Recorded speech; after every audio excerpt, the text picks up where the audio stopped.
If we're I'll let not, you know when just you show up refresh on- your streams. Hey, look, I see myself. We're live. Oh, Twitch is Hey, currently look, determining I- quality of the bitrate. You too, except the as bitrate, what? That's not family friendly. I don't have a family. Hey, there we go. We are live. We are live. I told you Happy this. birthday, Callum. You're looking nice and regal, I say. Oh dear. There's the word again. Yeah. It feels very forced. may as well be regal now. The pub's not going to be a regal place later. Well, luckily for me, I have a nice rum and coke already at 10:15 in the morning. I've also got myself a nice Oreo ice cream. Look at that. Tasty. What they say, breakfast is the most important meal of the day. You Well, got it covered. My mother was like, yeah, I'll make you and Alex a ham and cheese omelette at 12. So Wait, I've got hang a nice... on. That Oreo ice cream, is that like one of those ice cream sandwiches with like the chocolate bits on the side that makes it Oreo? There you go. Can you see that? Look at that for a nice Oreo ice cream. Mate, we have like double-sized ones of those in Fisher Haven. So do That's we, pretty cool. but I think we got the small bag. Cool though. I didn't know you guys had them there. Dude, they're lovely. I love them. They're like literally my weakness. We bought one of these and then I got drunk on a Saturday, like a whole box full. That box was empty by the end of the You know, day.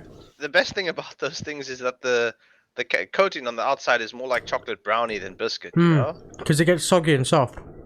Yeah, that's also what it's made of. Doesn't seem like regular Oreo. It makes Oh, yeah, it you're right. fantastic.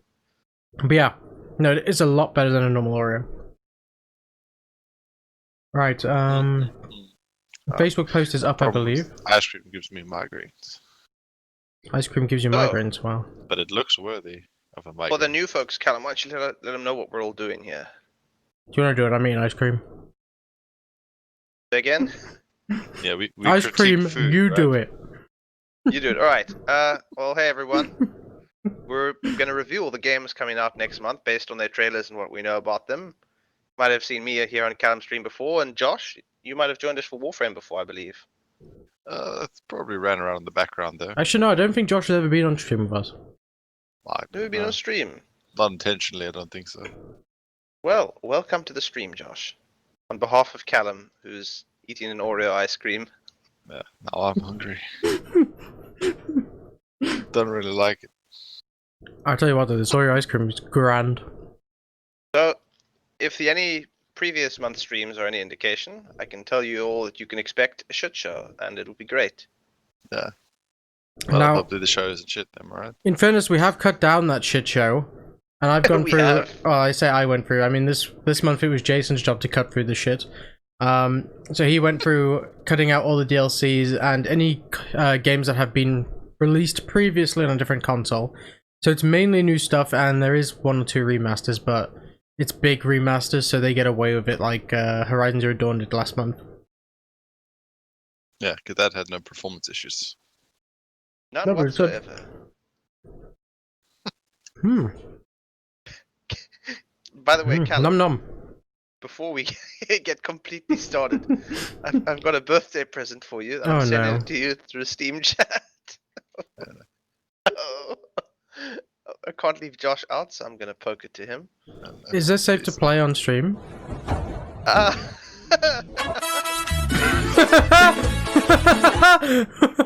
Yeah, okay, that's safe enough to play on stream. I'll play that on stream. So this is Jason's nice birthday message for me, everyone. Look at this.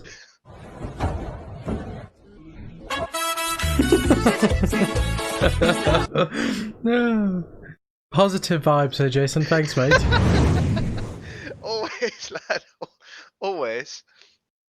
Hey, that nice transition you got going there. Oh no, it's sexy, isn't it? I use that as my YouTube intro now as well. If you haven't subscribed to the YouTube channel, guys, go check out the YouTube channel. I do a lot of coverage on Guild Wars, Warframe, and other MMOs and looter shooters. Hey, Callum, you know what I think? Go on. I think you need to change your stream title. Why? Because it's your birthday, lad. You can't have a birthday without gifts, and we have some gifts for whoever tunes in at this early hour. To keep things short, how about just Oh one? dear. Oh dear, Jason. Give away Oh, one of dear. our lovely keys at the end of the stream. Oh, it's gonna be jalopy too. You know it. No. Alright, giveaway at end. There we go. Put that in. No, no, no, no, no. No, no, no, no, no, no. I'm just in a good mood. Right, okay, so we might as well jump into Games of September then. I had a list somewhere so I could Google the names of the games and then tell you what they're about, but I've lost that list. Oh, there it is, found it. Okay. So one thing I did notice with all the trailers today, I will put this in. We will tell everyone what console and what platforms the games are coming out on. Because it would seem that Sony have paid half the fucking games coming out in the world to shove PlayStation in front like they're the only platform the games are going to be on, and that's just not the case. Tilts the shit out of me. Well, that's Sony for you. Okay, so... I don't. Oh, go on, Josh, carry on. No, I was gonna say I don't know what Sony's game is at the moment, but I don't feel like we're going in the right direction. Mate, Sony don't have a game. They've got multiple games that they just like to rip all the customers off. Like, imagine being like Spider-Man is exclusive. You know, we'll save it. We'll save it for Avengers because that is coming up. Okay, so game number 1 is Aria and the Secret of Seasons. It's out on PC, PS4, Xbox One, and Switch on the 1st of September. Oh, it's this game. It looks like ass. Right, let's go to the trailer. Everyone in the watch together page thing. Yeah, boy. I'm gonna click play. Let me know if it plays for you. E10 for ages 10 Play? and up. Yep. Brilliant. Same for you, Josh? I got it. Alright, cool. Wait, is this a side-scrolling platform? Oh no. I thought she was dead. Dude, I thought that was a neck that got crushed. Yeah. After that experience, she has to cut her hair. Like trampoline guy. Oh dear. It's definitely not an anime type game or inspired by anime when the hair flicks up like that. Nope, definitely not. Why is the music actually louder than the... Oh, that's because my mix is down. Do you notice anything about that expanding dome that changed the way the world looked, Callum? Yeah, it looked shit. It looked like something we've seen before. Yes, it looked like a Hat in Time. Yep, In fairness, this game does give me Hat in Time vibes. big time. Except, the art style reminds me of one of those really shit PC games you'd buy for your kids to educate them on maths. Yes. Well, it's a bit better than that. I already know what Josh is going to think of this. I saw some platforming. Yeah. My heart was already stopping every time I tried to jump past something.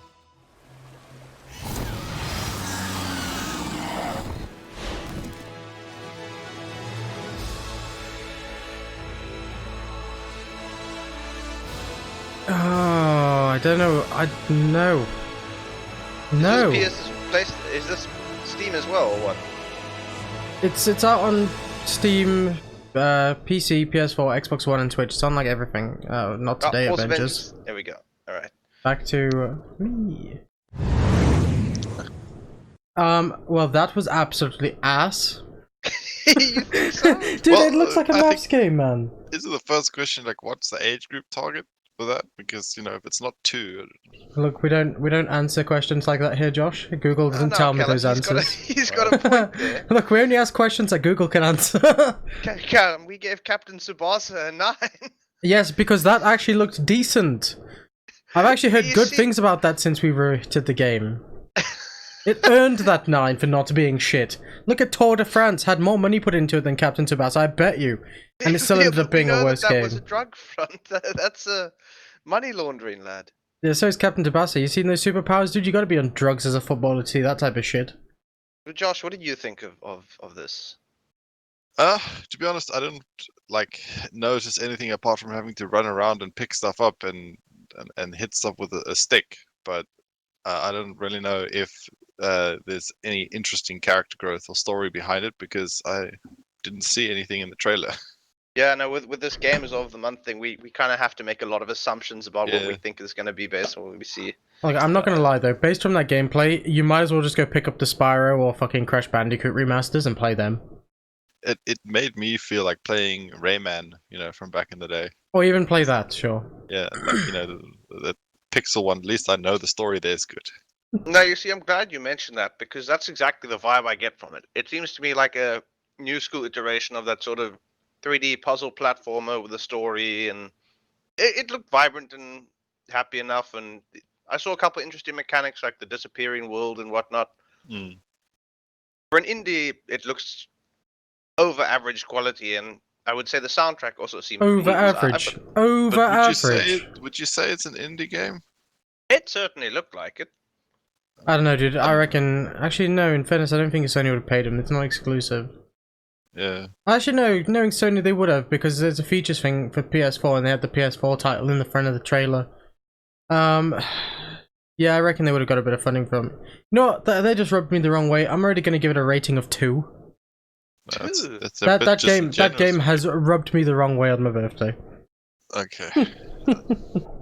Gets Well, a 2. I think I'd give it a 4. I think it's playable. I myself wouldn't touch it. You're With a going 10 just for below Paul. average. Yeah, it's nothing special, in my opinion. I'm gonna go ahead and give it an 8 Just because for me, I like these type of games. It reminded me very much of A Hat in Time, and I see Callum's doing the eyebrow raise. They're like, "What the hell is this guy talking about?" He's higher. Yeah, no, it looked like a decent indie title, and I think what you say is important, Josh. The age group I don't think is targeted to folks like us, but I think I would still very much enjoy playing a game like that, provided it doesn't cost more than $20. no, dude. If it's for kids, they're gonna charge you $40, $50, bro. Lad, then you're gonna see me get real upset. Parents are gonna buy it. The kids aren't. Actually, this game is on Steam, isn't it? Nah, no planned price until September the 1st. Yeah. Ooh, Yeah, they that's like to do literally that 3 with indie days. games, yeah. Right, okay, well, what do you guys... Oh yeah, you gave that scores as well. So in total, that got 14 out of 30. 4.5, isn't it? Well, you gave it 4.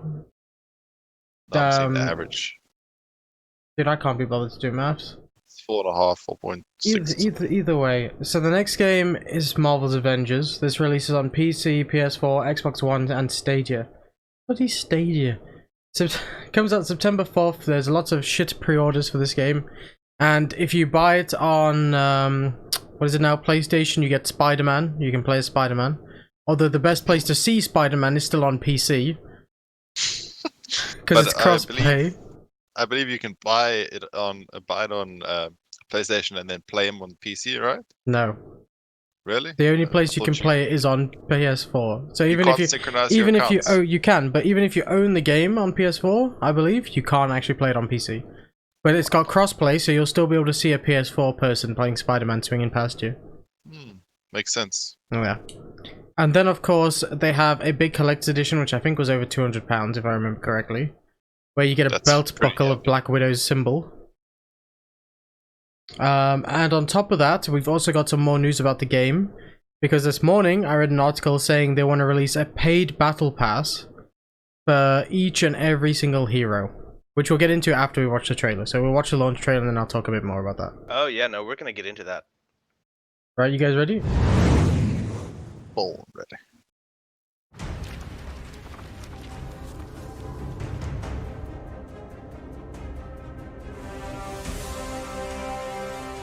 I've replayed that day in my head 1,000 times. The Avengers take the fall despite saving the day.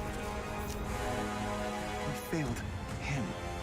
I believe that we are dangerous. There's still a bad guy out there who wants to hurt the world. You're already a hero. The only one left to convince is yourself. We can stop him. Yeah, now we're talking? All units, find the girl. People believe in the Avengers. Your differences are your greatest superpower. No matter how bad things get, you always come together. Aren't you gonna say the thing? What? Avengers assemble. Did anybody hear that really weird whispering at the end going, Avengers assemble? Was that supposed to be Black Widow? I don't know who that was, but it sounded really creepy and I thought it might have also been Gollum. Oh dear. My experiences. My battle passes.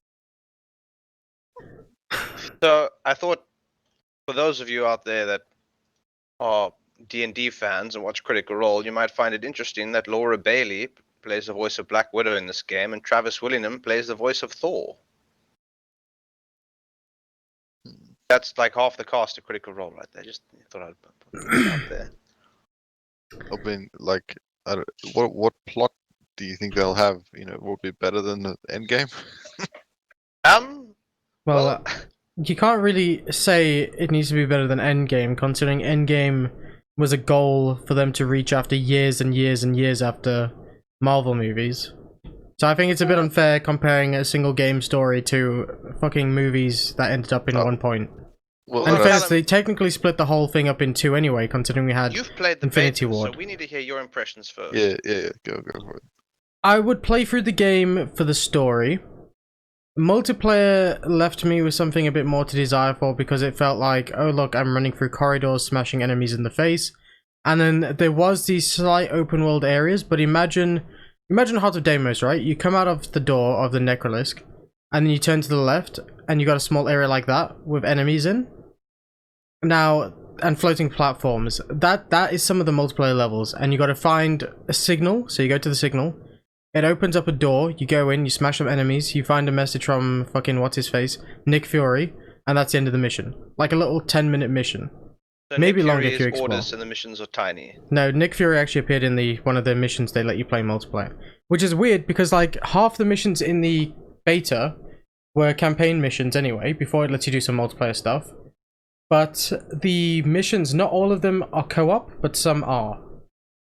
So it varies, which is kind of really fucking annoying considering, you know, it's a very heavily based co-op game, and even from the trailer you can see, play as all these Avengers, play with your friends. But then it's like, well, which missions can you actually play with your friends and which missions can't you play with your friends? So it's kind of like an Avengers not assemble game. For the campaign anyway, yes, which I think is probably going to be the best part about the game anyway. I think you'd play through the game for the campaign, and for anybody who wants a bit more, the multiplayer's there, you've got the gear grind, so I feel like they're trying to make an Avengers live service game, but then obviously with the whole microtransaction thing they're doing, it's going in the wrong way of doing it. It's going to Callum, rub people the wrong way. Which Avengers can we play as? So at launch, you'll be able to play as Thor, the Hulk, Iron Man, Black Widow, and Kamala Khan.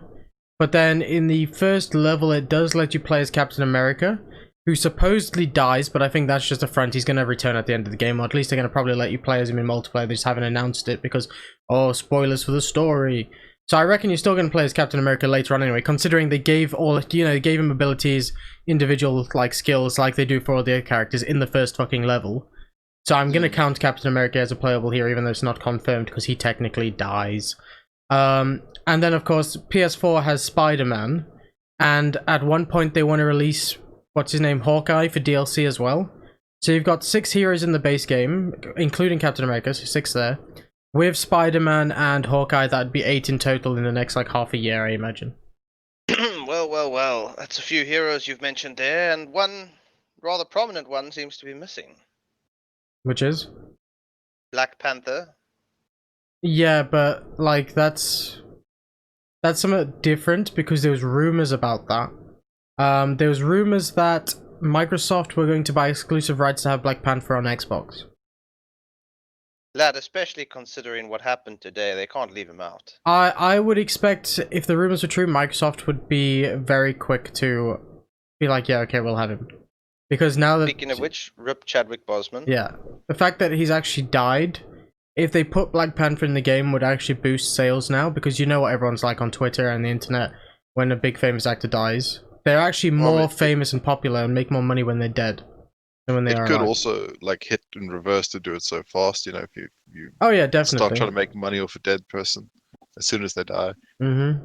Yeah, it's gonna be mixed reactions either way. Well then, but what yeah. do you think, Josh? When I was looking at it earlier with Callum, I was also like, it looks and it reminds me of the old Marvel cell phone games that used to be released when the movies came out. I obviously didn't play the beta, so I don't have a first-hand opinion, but it still kind of feels like you hit your abilities in orders and stuff dies around you, and that's how fun the game is. It's actually just a mindless smash and run through levels. That's essentially what I figured out of it. I feel like I should go re-download the Ruby game on Steam. Jason, it is essentially the Ruby game. You got it spot on, dude. It even has the crates that you have to smash to get health and other upgrades. Okay. I'm not even joking, dude. It's a Ruby game with a few more levels and more co-op. If you want me to go first, then I'll I'll give it what it needs, Callum. Now, before you go first with a score, I'd also like to just point out we counted 8 heroes in the next half a year, right? That includes Spider-Man, Captain America, and Hawkeye. Now, if the rumors from this morning are true, well, like I say, if the rumors from this morning are true, and they're releasing a paid battle pass for each character at $10 each, that's an extra $80 on top of the $60 you pay for the game. Well, I mean, that's considering if you want a battle pass for every hero. Yeah, You're but most forgetting people something, will. Callum. No. What about the packs of gum that you have to buy? Oh, yes, and then there's also that exclusivity bullshit too, where depending on which telecommunications company, wherever you get special skins. If you're with Virgin Media in the UK, like I am, you get special skins. And then 5Gum have a deal where you have to buy different packs. I think it's like 5 packs of gum to get like all the skins, but that's with no duplicate codes anyway. Unless they let you pick the skins, but knowing them, it's not going to be the case, and they're going to be like, keep buying packs until you get the skins you want. So you're telling me if I want to play the full game, I have to buy a PlayStation, an Xbox, the DLC characters on both consoles, and a bunch of packs of 5Gums, and sign up with Virgin Telecoms and Verizon and... Well, it would be Verizon or Virgin. It's the exact same skin set from both. Because Verizon isn't here in the UK, so we have the deal with Virgin for us. You know, Well, I out feel of respect... Yeah, Go sorry for it, Josh, go on. Okay, I feel like nobody's kind of got how to create paid content in their games correctly recently. Because I they just feel want like to rip you off, dude. Yeah, but like it's not just like, I mean, would you be happy with a paid battle pass if it was cheaper for each hero? I would rather have one battle pass that gave me less skins, but gave me skins for all the heroes. Like a mix, like every other fucking game does. It's like if you go on Valorant or a different game, right? And you went to go look at your favorite gun and you see a battle pass for the AK, for example. And then all of a sudden you have another battle pass for your pistol. That rubs you the wrong way. You would expect a battle pass that gives you a bit of everything, right? So I don't know why they just didn't go down that line. But of course they have done that because all the kids, right? Imagine you're a kid, you like Avengers, you know, you've watched the films for many years now. And then you're like, oh, I really want this game. And your fucking brother wants the game, your sister wants the game, whichever amount of kids in your household will probably want the game. And they'll all have their favorite heroes. This is a quick way of making money from the families, dude. This is literally made to rip them off. Oh, his favorite hero is Spider-Man, but his is 4? Well, don't worry, we have a battle pass for each one for when they play. So the one thing that I thought was pretty cool about it is a hero, like individual hero battle passes, is obviously I've been playing Dota a bit recently, and I bought the battle pass for, well, I call it a battle pass, but for TI, and it would have been nice if you could have a battle pass for the specific heroes. Here's the thing, though, they do have specific hero ones, which are free as well. So when you're playing the game, when I noticed in the beta anyway, you could click on a character and you'll see like a pass that gets certain skins for that character, and that's by playing. But here's the thing: there's supposedly a premium version, paid version. But the free version has a cap each day that you can pay to increase. That sounds like arse. So it's basically... Go on, Jason, sorry. I do think you could say Dota does technically have a battle pass for each individual hero, but you get all of them at once with Dota Plus. Yeah, but I'm talking about to like earn skins and stuff for the heroes. Because obviously, like, say we got the new Pudge Arcana or not Arcana personality and stuff, but you have to like play tons of different heroes to get there. You can't just sit there and play Pudge over and over. Pudge is your favorite hero, which is not. Yeah, that's what Plus does though. Not for things like Arcanas, but like you level up one hero and you can unlock skins and challenges and sets for them. It's like a mini battle pass. You don't get skins for them. You do. Not from the pass, from that. Yeah, with Dota Plus, you get a special challenge currency that you can use to buy skins. Yeah, but there's not a skin for every hero.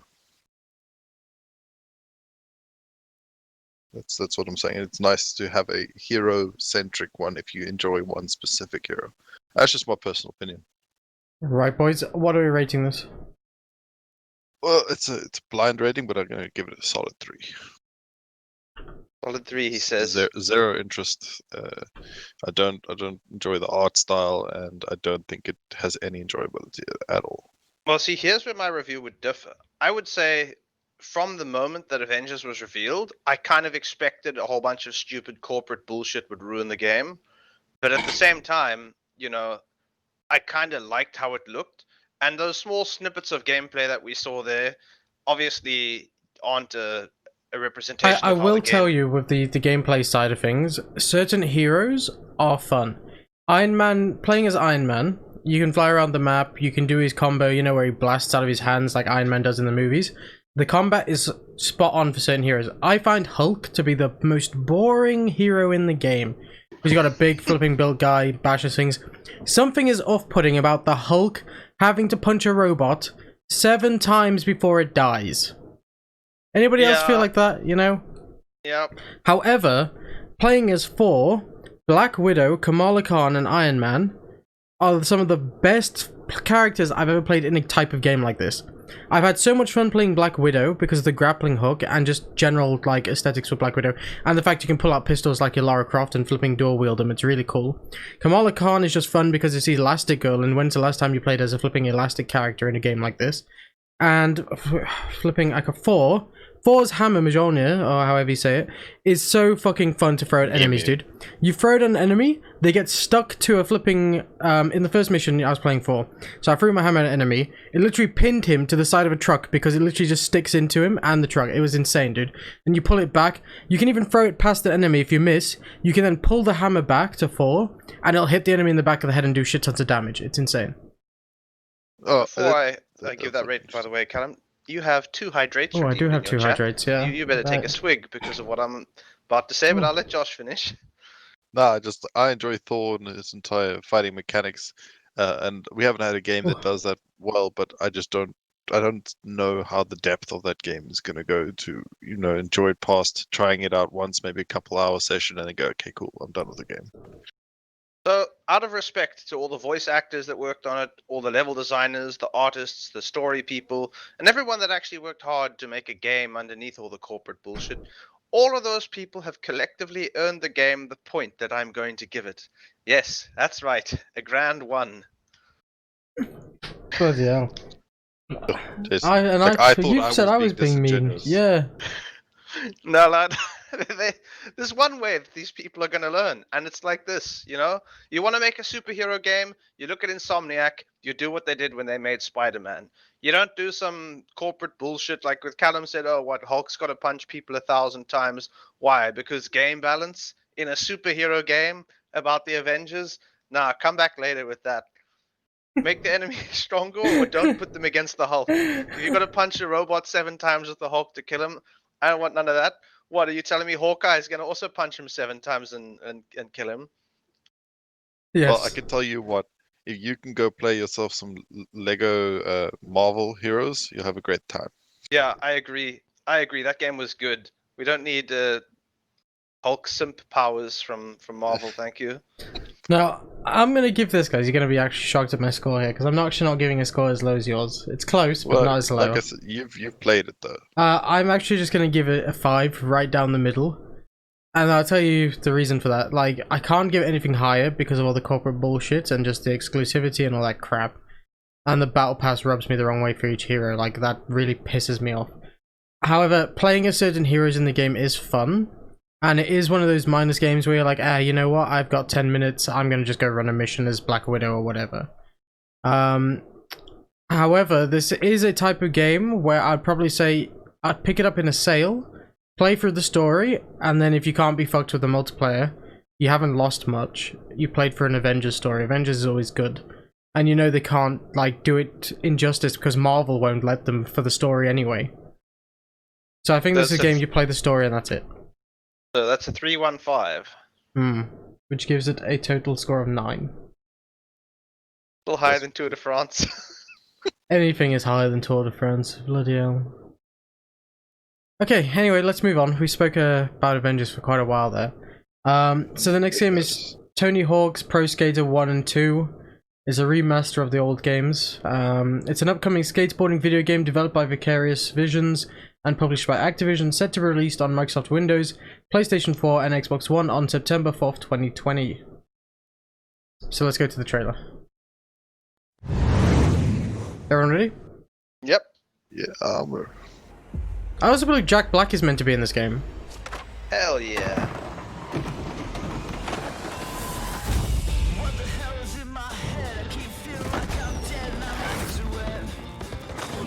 I like the trailer music already, if I'm honest.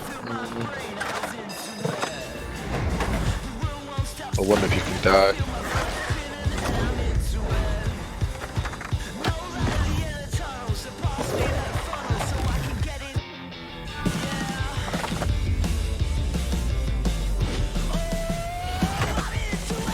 Hey Jason, did you try that in real life? Yes, don't need legs. I'm gonna say I don't need my neck. Same.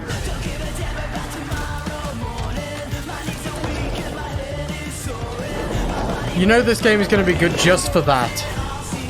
Custom. Yep. Custom maps, yeah. That's going to blow up on YouTube and Twitch, the custom maps, I can tell you now.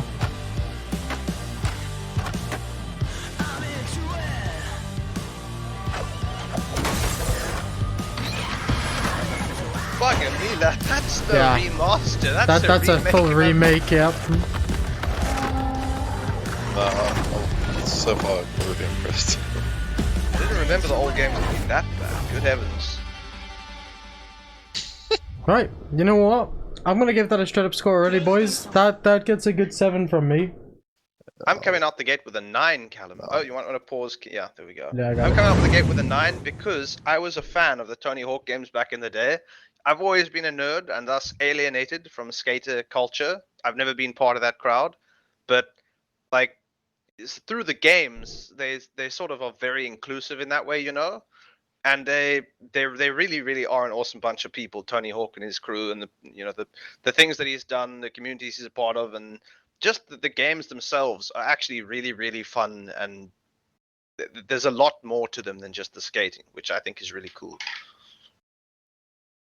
Well, I mean, the PTSD I get from platforming doesn't really seem to come in when I play a Tony Hawk game.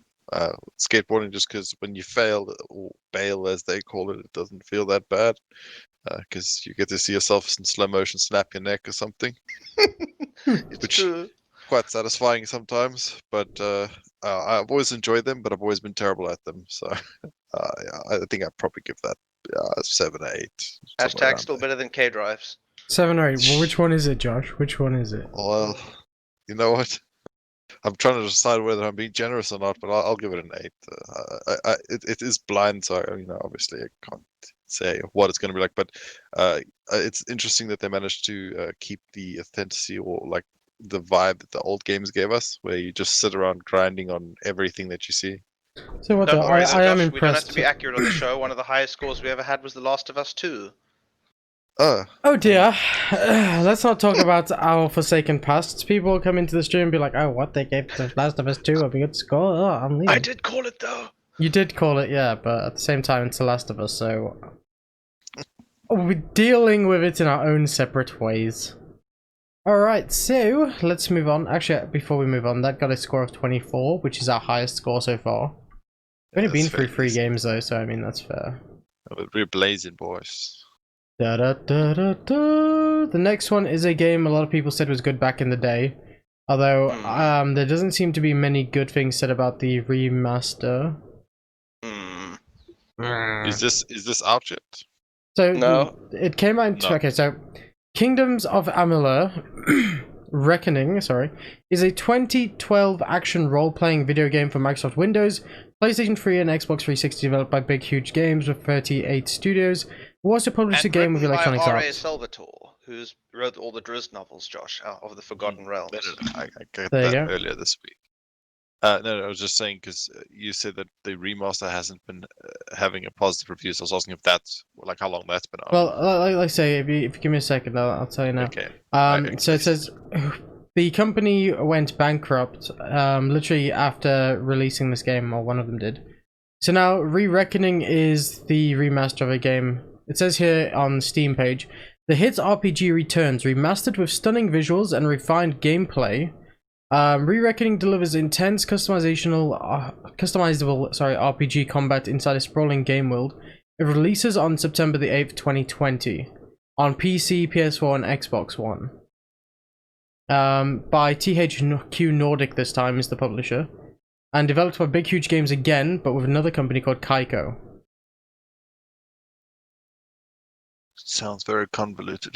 You can also buy Nice. the game on PC from CD Keys at the minute for £23.49.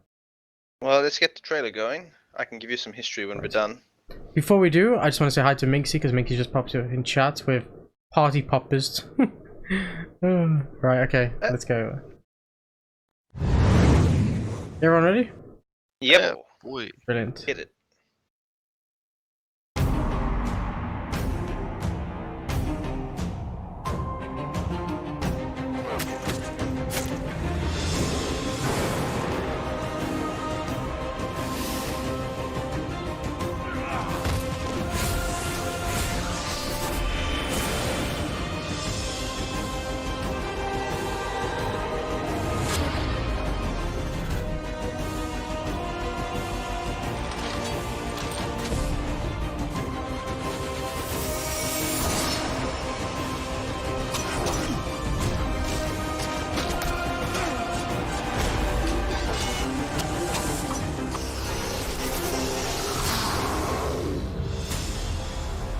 Good heavens, whoever made that trailer needs to be sacked. I just saw a guy walking around killing innocent people and taking their stuff. Oh, is there another trailer for this game, Callum? Because There's a cinematic one, awesome. but that's the Okay. one with Also, gameplay, so...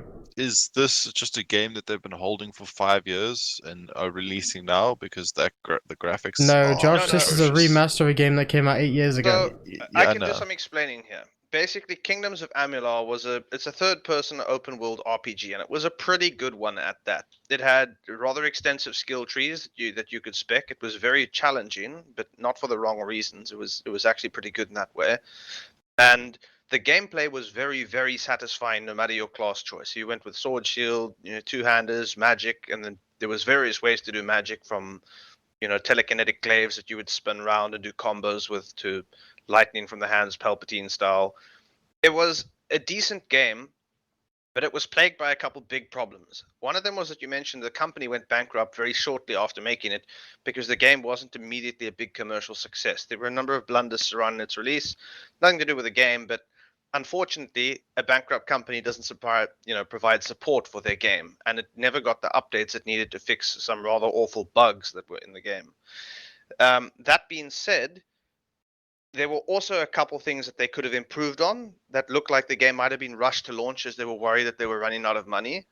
Like, for example, you cannot jump in this game to get up from one place to another, even though there's some ledges that you would obviously very easily be able to reach if you could.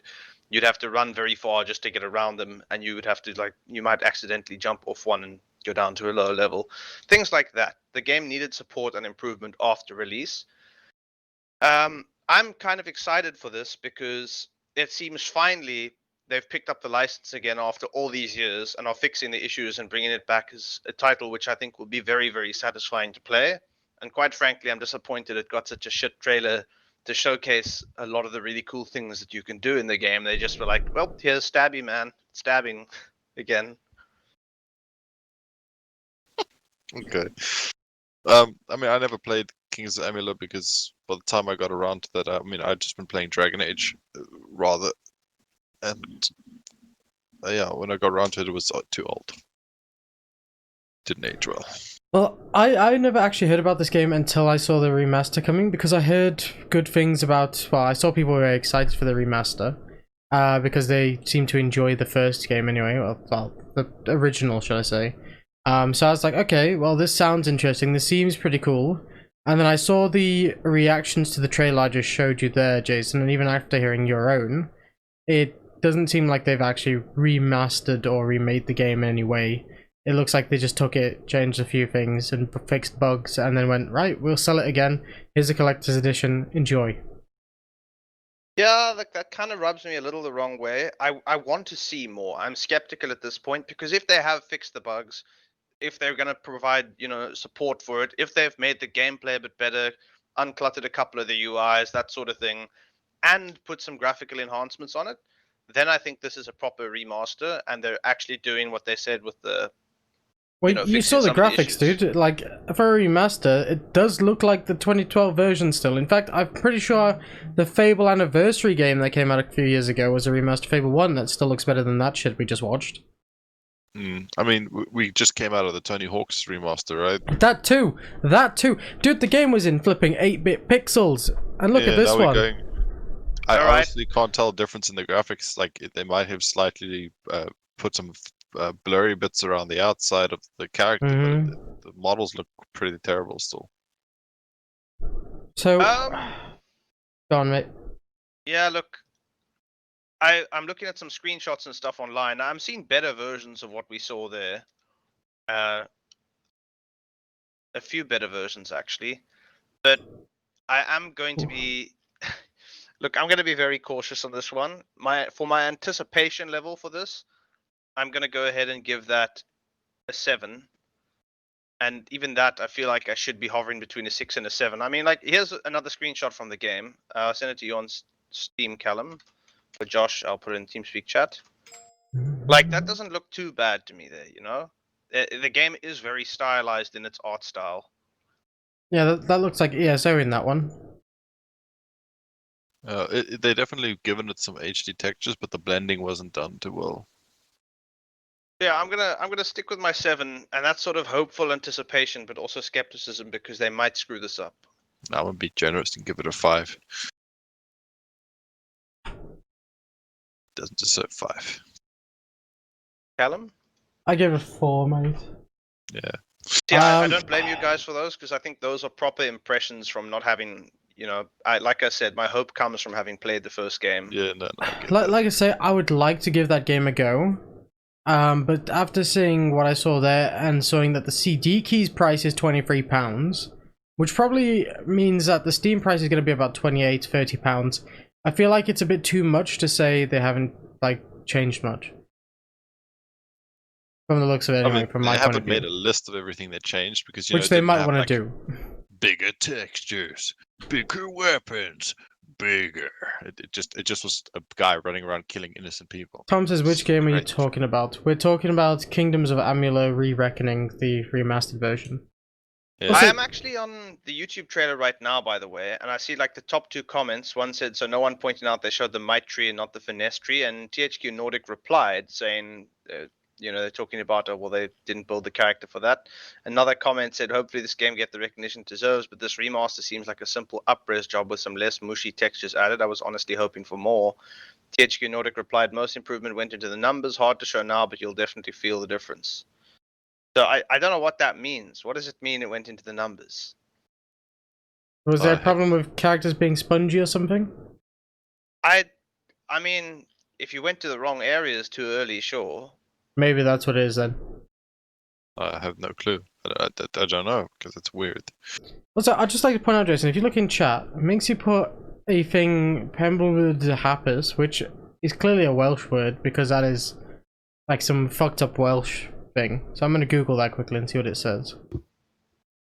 No, Jason, how do you pronounce that? Just give that a go. it's happy Pemblewood birthday in Happers. Welsh apparently. Oh shit, it is. Oh, thanks, Minxie. Look at that, I found a gloss, but what is this? Is this a whole dictionary for Welsh? Yeah, Welsh to English dictionary. They actually have a website for this. Wow. That's amazing. Oh, brilliant. But some other people are pointing out that THQ also did a good job with the Red Faction remaster, which supposedly also had equally low hope for what was going on. So yeah, I'm hopeful. We'll see. Oh, hopeful as all we can be, Jason. Right, let's move on then. That got a score of 16, which makes that our second highest game of the day so far. Next game, Gotta fix that. next game is Inertial Drift. Releases on PC, PS4, Xbox One, and Switch. And it Somebody says tried. Oh, it's gone. Somebody tried to say initial D, but they weren't allowed to. Pretty much, yeah. Wait till you see it, Josh. Forget everything you know about drifting. Set in a 90s retro future, Inertial Drift is an arcade racer with a devastatingly unique handling model and unbelievably satisfying twin-stick drift mechanics. Right, let's jump to the trailer. Yeah. Everyone ready? Yeah, boy. I do kind of like the art style though.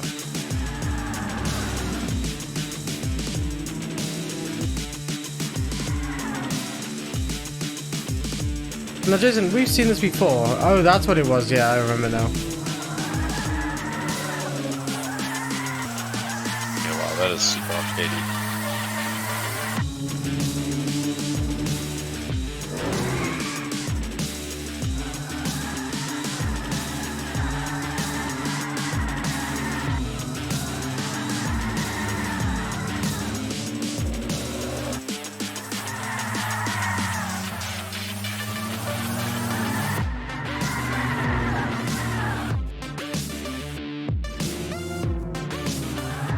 Oh yeah, that was the stupid shit, wasn't it? It was only local split screen or something, wasn't it?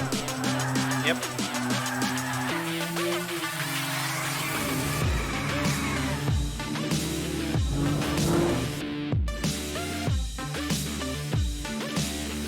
I do like the music though. Why did I leave this on the list? I don't know. I don't know, Jason. I ask myself, why do you do anything nowadays? Unique twin stick drift mechanics. I cut another game off the list that also had twin stick drift mechanics. Unique my ass. Redout is a game that's already out there that has twin stick control mechanics, and this has been a staple in the what do you call it? F-Zero racing games since they've existed. I mean, go buy Redout. You have a better time. Now, before we That continue, looked like a mobile game. 3. Before we continue though, Jason, I just want to say, Minxie put in chat saying, please no JRPG Pokemon ripoff game again. I'm still broken from the last one. Wasn't the last one Temtem? In which case, she has every right to be upset. Don't worry, Minxie. I made sure there's at least one on this list. Damn it, Jason. Damn it. But yeah, that game reminds me of those really shit mobile games that I expect to find on a Nokia. And then, like, to say it's a game nowadays, and the best thing they could come up with for a bit of fun with your friends is local split-screen co-op. Like, piss right off. It's 2020, just add online co-op for fuck's sake. More than that, it's also a lockdown, bro. Yeah, COVID. yeah. You're not even allowed to sit next to your friends when you play with them. What a dumb fucking decision. But you know what, Callum? It'll still probably cost less and be more fun for the time I'm going to spend playing it than Avengers. I'd rather So play I'll Tour give de it that France. 3. It's not even getting a, you know what, actually, Jason, a 3 is a good score. I'll give it a 3 as well. Yeah, I mean, I like the art style, but I don't see how playable it is if you only have local split screen. Not playable at all, mate. It needs online Yeah. if that game's going to Yeah. survive. There's no way I'm sitting with any of my friends here in my little office here. So, yeah, sit there in that corner. Don't touch any of the stuff. You might blow up. But let's play split screen racing. Hey guys, we have 10 minutes. Who's got the laptop? Let's play Inertial Drift in college. No, piss off. Jason put a sad face. Squid will cry. Oh, bless. Josh, what were you rating that? Oh, dude, a solid 2. Solid 2. My goodness. Yeah, I'm not gonna give it a 1 That's because that's giving reserved that for a special score shit. of 8. You know, Avengers actually beat that game. It should have. It has more playability. And Avengers only beat that game because I gave it a fucking 5. Now, Jason, you like talking about games with music and shooting. Do you want to talk about this next one? Oh, actually, I'll give a rundown and then you can give a quick thing before we talk about it. Now, being that we're hosting this show, it would probably have been better that I remembered the name of that other game, Callum, but it was too bad to remember, so I didn't. Right, okay, well, I'll give a quick rundown of this then. So the next game is called Bullets Per Minute. It is a rhythm action FPS roguelike game where you must shoot, jump, and dodge to the beat of an epic rock soundtrack. Coming to Xbox, why? Actually, it says coming to Xbox, but the one we've got here is PC. So it looks like it's coming to PC first and Xbox at a later date. It comes out on 15th of September on PC. Yeah, so let's just jump over to the trailer, shall we? Unless you want to say anything, Jason? Nope, let's go. Okay, let's go to the trailer.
Now, may I just say, whoever made this trailer knows how to make a trailer, because even though we rip on these games constantly, I want to play that.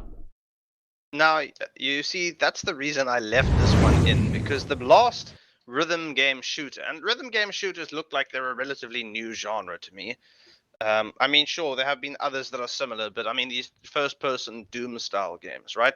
Now, the last one that released was very much a, if you don't shoot on time to the beat with these janky-looking guns that look like they were stripped straight out of the original Counter-Strike 1 beta, you know, then you don't get enough points, and you've got some meter that you have to fill for combos and shit. Go away, take that, dump it on the railway, and run it over with the damn train, because that's just awful. This, on the other hand, in my opinion, looks more like you saw the chain gun was adapting how it was firing to the beat of the song when he was firing at the one boss, right? Mhm. This looks like the type of rhythm game where instead of having to be like, oh shit, I've got to follow the music because I won't get the score if I don't, now it's like everything that you do automatically adapts to the music, but you still need to know the music to know when the best times to be fighting is. You know, like what's the right musical cue that I should open up on this boss to do the most damage, rather than, okay, I'm going to fire at the slow part with a beat will make my chain gun more like a cannon, you know? So if that's the case, and this is more of a rhythm game where you have to get to know the music because it leads to optimal fighting, and the gameplay isn't just an AIDS fest of trying to keep up with that, I think this could be rather cool. I don't think this is a AAA project. I don't think this would hold anyone's attention for a long amount of time, but it looks like some high energetic fun. Do you And think I'm we'll always be keen getting for games co-op? like that. Oof, I'm not sure, hey? It'll be interesting. Because I like the art style. I like the visuals of the guns, and it looked like you might be able to have some interesting customization of your hero. But the enemies felt like a bit lacking in the visual aspect. I think that might just be down to the art style, though, to be honest. A lot of it was just red. Yeah. I hope that isn't how the entire game looks. I'll tell you what though, boys, I am going to give it a rating of a 7 straight off the bat there, just because the trailer was damn good. If the music is like that from the game, if the music is like that in the game, then I'll be happy. I do want to give that game a go, especially if there's different Valkyries, and it says it's like roguelike, and let's be honest, we all enjoy our roguelikes here. Except You for mean the we enjoy shit our ones. roguelites? I haven't seen you enjoy a roguelike yet. Well, this might be the first one, Jason. But we'll see. what about gun? What is that game So we've for been playing anyone recently? who needs a definition, a roguelite is a game where you can upgrade yourself over time regardless of your playthrough, so that each playthrough can be, you know, a bit easier than the last, or you go back in with more stuff. A roguelike, on the other hand, is just you get no bonuses, screw you, you have what you get on this run, and that's it. So I like roguelites more because I think there's something to be said for that upgrade system for longevity in play, provided you do it right and you don't put a massive grind behind getting it. Gunfire Reborn's a very good example.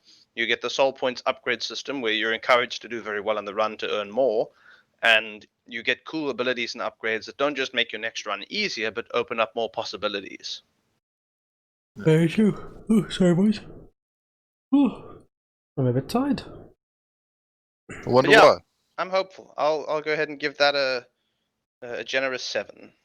I'm gonna give it a 5, just because I don't like the art style. And if I have to shoot stuff, I want it to be pretty when it dies. Fair enough. Well, boys, in total that got a 19. Bullets per minute is high up. That's number 2 in our slot so far. Followed by Kings of Amalur, Re-Reckoning. As long as it's above that. So, Minxie's already spotted the next game because she has a keen eye, which is Spelunky 2. And this is releasing on PS4 September 15th. Spelunky 2 builds upon the unique randomized challenges that made the original a roguelike classic, offering a huge adventure designed to satisfy players old and new. Meet the next generation of explorers as they find themselves on the moon, searching for treasure and missing family. Alright, let's jump over to the trailer. Alright. Shit, wrong one. There we go. Okay, everyone ready? Yeah, boy. I'm ready.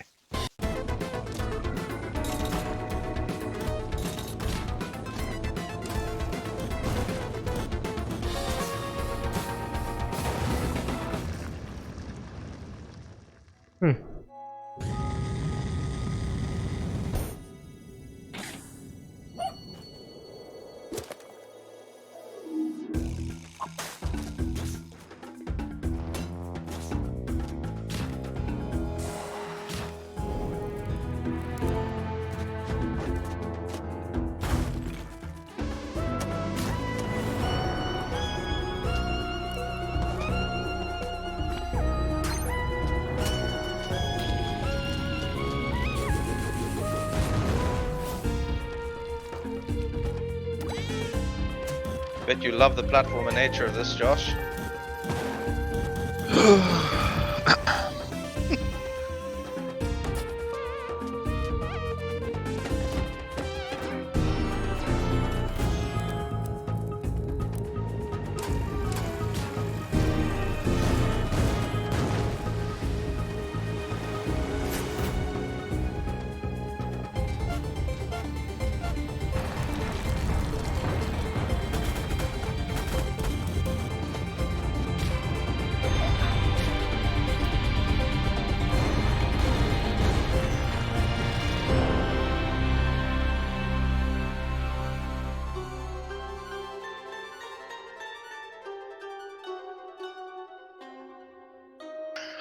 That's a lie.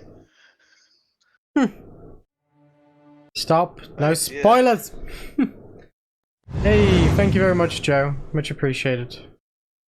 And at the same time, Spelunky 2 has online co-op multiplayer, so it's getting a higher score than Inertial Drift. I was gonna say, how can something with like this kind of a game get a that mechanic right? And the graphics looked better than Ari and the Secret of Seasons, so it's getting higher than that. This game's getting a solid 4. Whoa, hold up. Do you know what Spelunky is, Callum? Yeah, it's a game I'm not going to touch with a 10-foot pole. No. Not the 2. The original Spelunky. It's also a game I haven't ever touched with a 10-foot pole. Myself neither. However, what you need to know is that it's a 2D indie game, obviously, from the year 2008. This shit is as old as Half-Life 2. And, or was that 2006? I think it was 2006, wasn't it? Either way, this game is real old and has a cult-like following for a few reasons. One, its story was never great concern. It was more that the platformer offered a very big challenge while still being very interesting with many different moving parts, mechanics, and systems. You know, you saw all those different characters and the various Yeah, I saw the abilities. water thing that pissed me right off. So this is basically the long-anticipated sequel to a game which had a very big cult following. Now, admittedly, I was never part of that cult following, and I never intended to be. I never did play Spelunky, though I did watch gameplay video of it, and I didn't intend to buy Spelunky 2. I say didn't because you mentioned something right at the end there, which might be a complete game changer, and that's the co-op part. Because I wouldn't enjoy a game like this on my own, but I would have a lot of fun watching friends fall into the lava and screwing over people as we try to jump through a level made out of solid aids. But No, I think Jason, that could be here's the issue. We have Mate, Fall look- Guys for that look now. At your chat. Look at your chat. I know, I feel like we've upset Minxie, but Minxie goes, You've why? upset Minxie, Cal. you and Fall Guys can go right away with all your hackers. Look, Jason, you're the only one salty about the hackers, okay? Minxie, should we make sure that Callum somehow gets his hands on Spelunky 2 and plays it on stream? It's not happening. I'm not playing it on stream. In fact, Either that or to the moon, you know, I Callum. change it. It's I'm not. It's not the fact I'm not playing it on stream. It's just the fact that I'm not playing it. I'll buy it for you as a birthday present, Callum. Makes you just put in full capitals. I will kill Fall Guys. And that's why we No, don't play I'm gonna give that a Spelunky. It 9 gives those for opinions. the co-op nature alone. So A I mean, 9?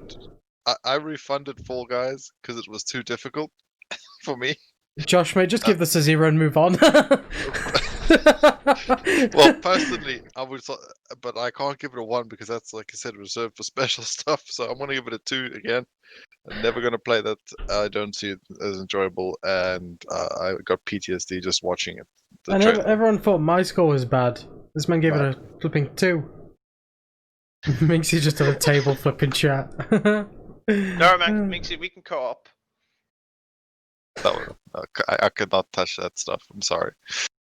My heart stops every time I have to try and jump from one platform to another with the pixels or the pixel differences that matters. It's too much for me. This game, it seems like the Dark Souls of platformers, because like I can see everything in that trailer pissing me right off, and then I'll do about 2 levels, die. On my own. Jason, you have to play it on your own, mate. It sounds like nobody here is going to play it with you. I'll get you yet, Callum. No, you won't. I'll save Callum if you ever try. It's okay. At that point, I can be like, "Oh no, Virgin Media is going down." Good heavens, I can hear a noise next door. I think one of the neighbor's kids has just fallen down a well or something. Yeah, he's probably offed himself after seeing that shit game. Oh dear. Minxie goes, "I will." So Minxie will play with you, Jason. There we go. Minxie has good taste, Callum. Okay, so I got a total score of 15, putting that in 4th place right now. Oh no.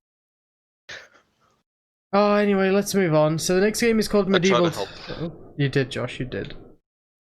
The next game is Medieval Dynasty. It comes out on PC September 17th. Steam says here, discover the wide open world of the Middle Ages with all its dangers and mysteries. Hunt and cultivate your land, build your home, and expand your village into a flourishing medieval town. Rule and care for the people and secure your place in history by founding your own dynasty. Any thoughts? Well, kick off the trailer, but I will say that both the trailers weren't very informative. The gameplay was, so we'll talk about that after. Okay, well, I'm going to play the kickoff trailer then. Let me tell you a story. Geralt? A story of survival. A story of unity. Story written day after day by each and every one of I have to admit, boys, I do like the music. A story of family. A story which will never end as long as the dynasty continues.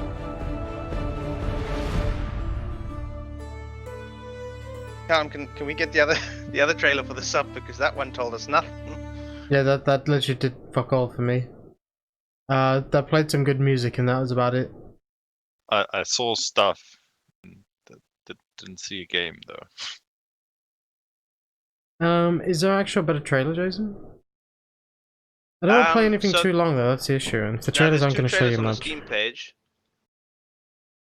I'm just making sure this is the right one I'm looking at here.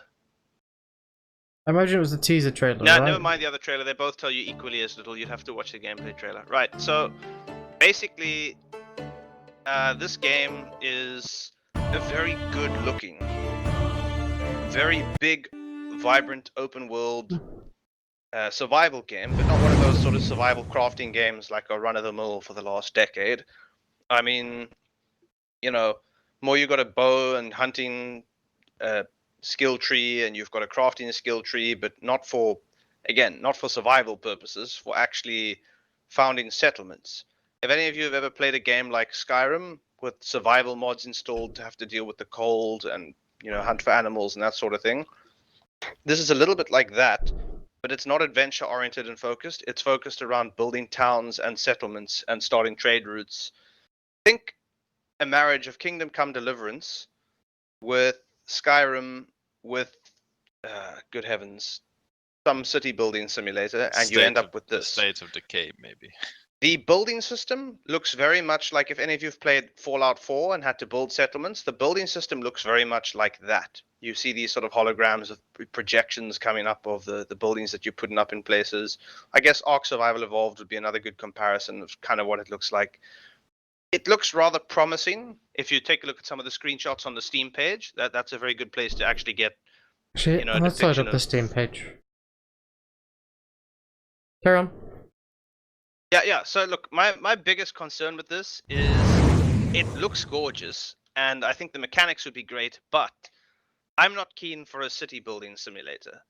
And if they've made such a wonderfully big open world with such gorgeous looking mechanics, with these, you know, medieval peasant villages and blacksmiths and forgers and hunting and survival and all that, just so that we can build farms and set up trade routes between them, I'm going to get bored of that very quickly. I would like there to be some adventure elements in this game. I don't know if there will be, but if there aren't, I will be horribly disappointed, because it looks amazing for all the other stuff. I mean, the devs even said, one of the videos that I watched, and I can see like caves and shit here that you can explore. The devs said in one of the videos that there have been enough medieval fantasy games where you're like in the kingdom and you're the hero exploring around. They wanted to show the sort of the peasantry side of life, which is what this is. Well, the question for me is it going to be moddable? Because it feels like that's the only way this game is going to get anywhere. Well, they have a Because people features can list create here, mods Josh. for Yeah. So it says beautiful and realistic open world, 3D landscape with state-of-the-art graphics, full 4-season with day/night cycle and realistic weather conditions, interactive environment with trees to fell, various fruit to plug, stones to collect, caves to explore, and many more. 18 different buildings with various levels from hay shacks to full stone mansions. Over 60 pieces of equipment to craft, including weapons, tools, furniture, and clothing. Realistic wildlife interaction with plenty of different animals such as wolves, boars, deers, and rabbits, and others. All activities, yeah, it is activities, with impact on food, water, health, and endurance status. Detailed skill tree for individual character development. Unique events and decisions with direct impact on gameplay. Dynasty reputation system triggering events with the king. Quests, trade, and economy, sandbox option, social connections to NPCs, and many more. And Keon says, I like the look of this game, but that doesn't surprise me. Keon does like the look of shit games. We're not gonna make a phone call. We're gonna play a co-op. Oh hell yeah. Oh shit, Steve says it's single player, never mind. Still wouldn't mind chilling in chat and playing this. Okay, goes, and I hate it. This fucking chat's a rollercoaster emotions today. I just roasted the poor lad before I saw that, sorry. If I saw the rollercoaster emotions, I wouldn't have roasted you. Now hang on. I see quests listed over there under the features. There's quests. You know, so yeah. I'm with Josh that I think It's this is a 12. this is the perfect type of game for mods. This game is what you call a canvas sort of game, you know? It's the perfect setup for a bunch of mods that could do something really awesome. So I'm very, very optimistic about this.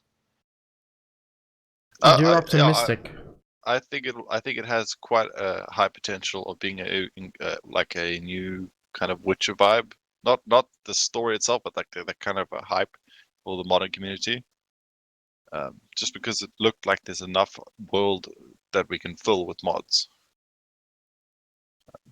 It just feels very sandboxy. And Dude, I'm gonna give this a 4, mainly because the trailers don't show us jack shit. No, they don't. And even looking at the description of it, it's something I wouldn't touch with a 10 foot pole. Like, when they go, 18 different buildings with various levels from hay shacks to full stone mansions. 18 buildings isn't a lot in the type of game with, like, open world, create your own dynasty, And then they're like, over 60 pieces of equipment to craft, including weapons, tools, furniture, and clothing. For starters, one of the items is going to be a fucking pickaxe, one is going to be an axe, one's a bow, one's an arrow, and then you're going to have like what, a hat, a shirt, maybe a jacket, trousers, and that's like what, 10 of the items of like over 60 pieces, Now to add into what you've said there, Callum, even though I'm optimistic about this, the biggest concern for me isn't anything immediately obvious about the game itself, it's the developers of the game. Because I don't know if you checked on that Steam page there and you simply scroll down a little bit further, Toplit's highlights, because Toplit's are the publishers of this game, right? Now I get it. Toplit's were also the developers of all the other games that they published. This was the only game which was developed by RenderCube and published by them. But all the other games are also called Dynasty. You have Truckers Dynasty, Lumberjacks Dynasty, and Farmers Dynasty, and all of them look like the shittest thing going on planet when you click on RenderCube on Steam Store, the only other game that appears is Monster League. No, don't look at RenderCube. Go back to Medieval Dynasty and scroll down, and there's a button, Other Toplit's Games. You've clicked on Monster League again. Oh yeah, look at that. Everything's got Dynasty in it, yeah. Yeah, but like, take a look at the screenshots of those other games. They look like garbage. The Oh, dude, Dynasty. nah. However, over a majority of their games, okay, those ones actually have mostly positive. But like all these other ones, Airport Simulator, mostly negative. City Patrol Police, mostly negative. It seems like they're very hit and miss as a company, dude. If you watch Let's Game It Out, this seems like the type of games that he plays all the time. He'd probably break them all. Yeah, no, he plays them, breaks them, and gets rid of them, and you can see it's like it's the type of stuff that you would sell at the supermarket. So, yeah, I'm hopeful but skeptical, and I'm gonna give this a 6 until I see more. I'm giving it 4. Not because I'm not hopeful, but because I don't know what it is. They didn't show me anything, so I'm not going to be generous. Fair enough. Alright, let's just move on because that game just makes me sad. I need a bit of hype in my life, and that trailer, I don't know, dude. It's made me sad. Anyway, so we know what the next game is. It's Crysis Remastered, PC, PS4, Xbox, September 18th. Crysis is a first-person shooter video game developed by Crytek and published by Electronic Arts for Microsoft Windows and released in November 2007. It is the first game in the Crysis series, and then of course we're getting the remaster. Is that coming to Steam, Jason? It surely is, right? It must be. Maybe Microsoft saw. Either way, let's go check out the trailer. Let's see what the remaster is like. Oh, hold on, I'm gonna have to play this one for another 4 seconds to jump over to that. There we go. Okay, let's jump. Welcome back, Minx. Right, there we go. Man, this is Sky Chief. We're at Angels 25, Bearing East. Getting some radar interference. Looks like an electrical storm brewing. Okay, listen up, gentlemen. Yeah, Crysis is set to 2020, actually. And evacuate. We're not at war here. Raptor team, we're beginning approach. Go! Jason, I got a question for you. Yeah? Can your PC play The Crysis? North Koreans have assumed control. Maybe. They're rounding up civilians outside. Prisoner strength. Located one of the archaeologists. What took you so long? Well, we had a little trouble finding your bug. Copy, Nomad. We'll move out just as soon as you've secured the hostage. This is the famous nanosuit we keep hearing about. I hate to break this up, but you've got trouble inbound. Part of an armored division is headed your way. You better get out of there fast. Maximum speed.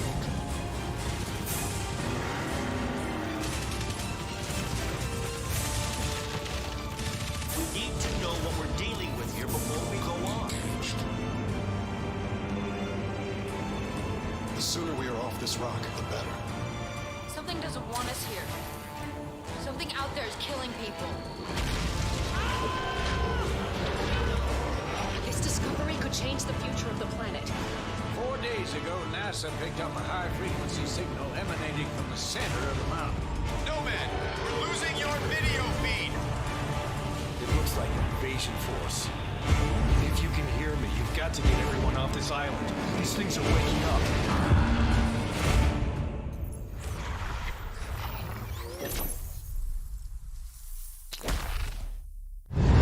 Slapped on at the end there.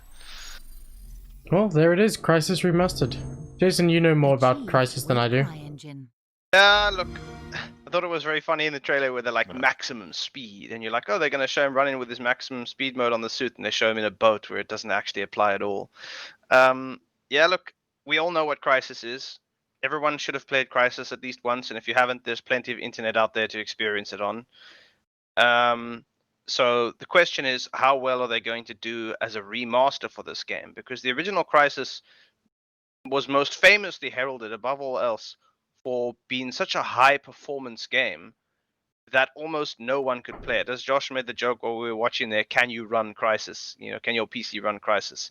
That was the ultimate benchmark, even for many years after its release. I think we're past that point of its reputation. No one wants them to just turn it into another can it run, because we've got other very gorgeous looking games for that these days. Mixie's got a very good question there in the chat. Is this a remaster that we need?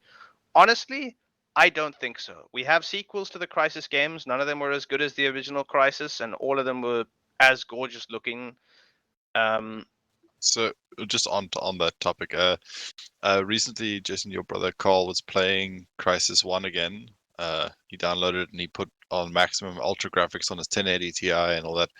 And I can tell you that that game looked almost like a AAA release first-person shooter now that came out. The only thing that they could have improved was some gameplay engine mechanics, which it probably seems like they have done for the remaster. But to be honest, I don't think we needed it. It was super playable as it was. Like, it felt better than most shooters we get Not now. quite playable, actually. Do you remember he was having a lot of frame rate and jittering issues? He fixed that with a mod somebody made. Yeah, but see, that's the thing. He did have to use a mod to do it. Yeah, And that's the thing with these older games. Like Callum wouldn't even play To the Moon as But another mod was case free. because it had some bugs with the RPG engine because it was designed for Windows 7, not Windows 10. Oh, Game Boy. And they had to release an experimental version of the game which you have to opt into in order to fix that. So on the one hand, you could say this is just Crysis for the new generation, because remember, Crysis is a relatively old game now. There are people who are alive now that weren't when Crysis came out, that are of the age where they would like to, be playing it. And it's not really easily accessible if you have to download mods and all sorts for that. So for that, I think maybe it's not completely necessary, but it definitely is welcome. As for whether it's going to be good or not, I think that depends how much they improve on it, both graphically and from a UI and menu perspective over the original game. But like, I don't know, dude. Some remasters just shouldn't be remastered, and for me, this is one of them. Like you say, Carl might have had issues running the game until he got someone else's mod, right? But if it was fixed, like the issue was fixed by a mod, then they could have just put the effort in to put a patch out to make it runnable now. It's exactly what Minxie's saying. They just want to remaster just to make money. That definitely seems the case. It would have been easier and quicker just to fix a few bugs that the first game had to keep it running. But now they've gone, let's make a full remaster and just sell it for more. Yeah, that's a good concern. So I'm going to give it a 6, which is just over average, because I think it would still be good. But again, it's a remaster and it's not much of a remaster. I'm gonna give it a 3. I don't think it's necessary. It's a good game, but I just don't think we don't need it. So 3. In total, let's go score 14. Because I'm going to give that a solid 5. Right in the middle, we don't need it. I'm not going to play it. But it's Crysis. It's going to be good. People are going to enjoy it. People are going to appreciate it if they're diehard fans of the series anyway. You know, get a nice little bit of visual upgrade. Whatever. It is what it is. Now, this next game, Jason, I feel like you're very excited for this one. Unless you're less not. so than you would think, actually. So the next game is Serious Sam 4. It releases on PC and Stadia September 24th. Serious Sam 4 is an upcoming first-person shooter developed by Croatian studio Crow Team and published by Devolver Digital. It is part of the Serious Sam series and a prequel to Serious Sam 3 BFE. Let's jump over to the trailer.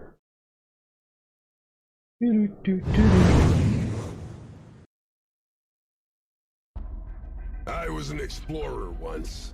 Captain Sam Stone of the Surveyor. It was good. Hell, it was awesome.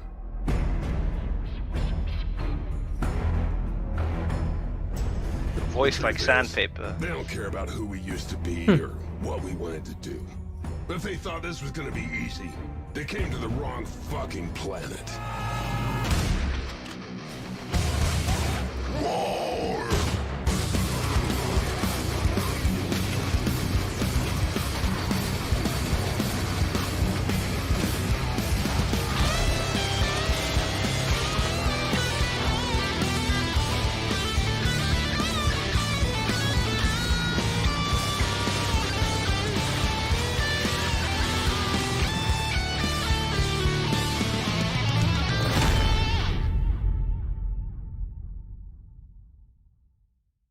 So there it is. Good old famous Serious Sam. Yeah, I don't know if you mind if I go first, but I personally quite enjoy Serious Sam. From back in the day, I played most of it when I worked at a computer shop. Whenever we closed down, we played for a couple hours, and it was okay.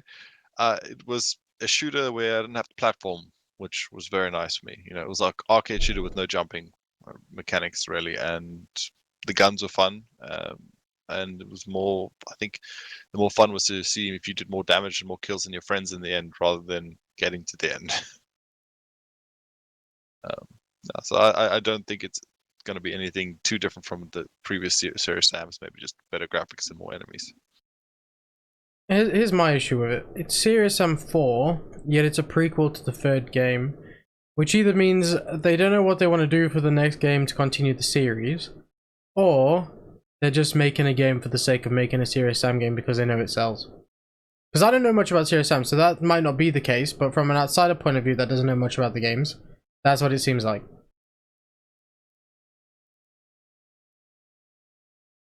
Everyone's gone quiet. My internet Well, I'm waiting for Jason. here's the thing. Surprisingly, I'm going to go ahead and give this a 5. And here's why. Because this is the same company that showed us, what, last month or the month before? The trailers and gameplay of the new upcoming Shadow Warrior, right? Shadow Warrior 3. And I get it, that's releasing next year, and Serious Sam's releasing next month. But at the same time, what did the trailer look like? Now I get it. Serious a Doom Sam, ripoff. not a Doom ripoff. Serious Sam's always been in its own niche. And, you know, Josh, what you mentioned about is completely correct. That's always been Serious Sam's appeal. And from what I saw in this trailer, they're definitely sticking to that. But I think they're sticking to it a bit too closely. Take a look at the old Doom games and look at the new Doom games, right? Yes, it might not be your 100% original classic experience, but they definitely made improvements. I can't really say they made anything more than a graphical improvement on anything that I saw here. Some fans might be very happy about that. I was never a diehard fan of the series in the first place, but to me, that looked like Source Engine 2. You know, that looked like something you could have done in Gary's mod right there, with the visual quality and the weapons. In fact, we have done that on Gary's mod. Yeah, you have. You can download mods to get all those monsters in Gary's mod and have them run at you, the screaming headless guy and all that sort of stuff. With Doom music. It didn't look very impressive, honestly. The graphics looked rather shite. Solid average 5 is what I'm giving that until I can hear impressions from the fans. Yeah, I'm gonna give it a 3, just because it feels once again like something we don't need. Mate, I'm sat here like Josh probably gonna give this the best score. I gave that a fucking 4. Jason comes up with 5, and Josh's like, you know, I like Serious Sam. I used to play it on the computer when I worked at a computer shop. I'm giving that a fucking 3. Because it doesn't look anything better than what it used to be. It's just like, hey guys, we gave you another thing of the same thing we had before. So I was right on my impression from an outsider point of view then. Yeah, it's nothing special. Oh dear lord, here we go, Jason. Let's just move on to the next game. That game was scored a 12, by the way, for anybody who's interested in knowing the full scores, which, I mean, we'll always tell you the top 5 at the end of the day anyway, so... Please, just don't have to fighting to keep some of them off there. Right, the next game is Tears of Avia. It is a strategy...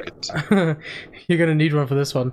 It is a strategy RPG and turn-based tactics game set in the beautiful world of Astera. Build I told you I'd keep one on for you, Minxie. Oh dear. Okay. Build a party. My favorite genre is turn-based tactic games. So. Oh dear lord, boys.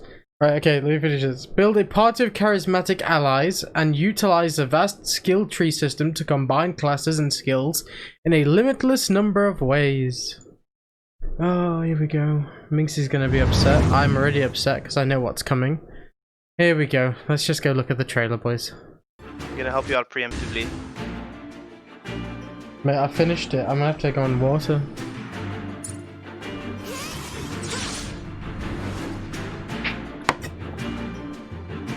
Okay, so I haven't seen anything. That bit of underboob. Yet.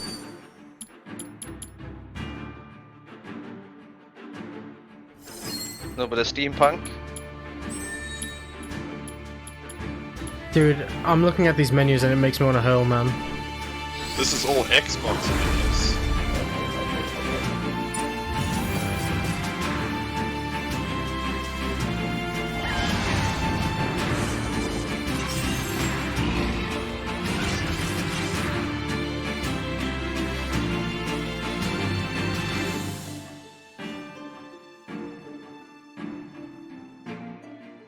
Hold on, I just want to pause the trailer there. If you look in the bottom left, it says P cube. They just need to take that Q away, so it just be pube, because that was absolute dog shit what I just witnessed. Kept this in just for you, Okay, Callum. so Happy birthday. It's turn-based, but there's no strategy. Minxie's just put a whole bunch of table flips in going, stop trying, no one cares about your dumb BS. I'm just gonna give it a solid straight up score there, boys. That's getting a solid 2.